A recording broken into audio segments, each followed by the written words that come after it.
Friends, ఈ video నచ్చినట్లయితే like చేయండి, సబ్స్క్రైబ్ చేయండి.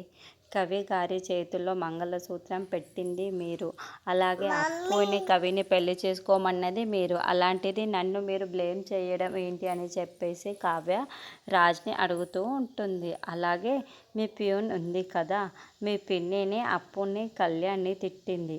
అందుకే కళ్యాణ్ గారు ఇంట్లో నుండి వెళ్ళిపోయారు. ఆ మాత్రం దానికే నన్ను కసురుకుంటారేంటి అని చెప్పేసి అడుగుతూ ఉంటుంది కావ్య. ఆ మాటలు వినగానే అక్కడున్న రాజ్ మాత్రం, నువ్వేం చేస్తావో నాకు తెలియదు, ఎలాగైనా సరే కళ్యాణ్, అప్పు ఇంటికి రావాలి, ఈ ఇంట్లోనే ఉండాలి, నువ్వేం చేస్తే అదే చెయ్యి అని చెప్పేసి అంటూ ఉంటాడు.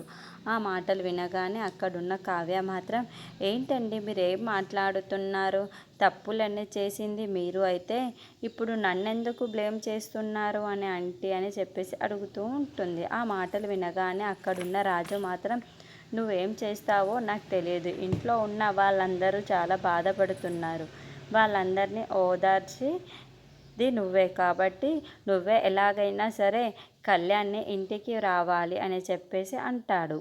ఆ మాటలు వినగానే అక్కడున్న కావ్య మాత్రం, నా వల్ల అది కాదు అని చెప్పేసి అంటుంది. అవునా, అయితే నీ వల్ల కాకపోతే నువ్వు చెప్పిన మాట నేనెందుకు వినాలి, నేను కూడా వినను అని చెప్పేసి ఇక్కడ నుండి వెళ్ళిపో అని చెప్పేసి గట్టిగా కసురుతూ ఉంటాడు. ఆ మాటలు వినగానే అక్కడున్న కావ్య మాత్రం చాలా బాధపడుతూ ఉంటుంది.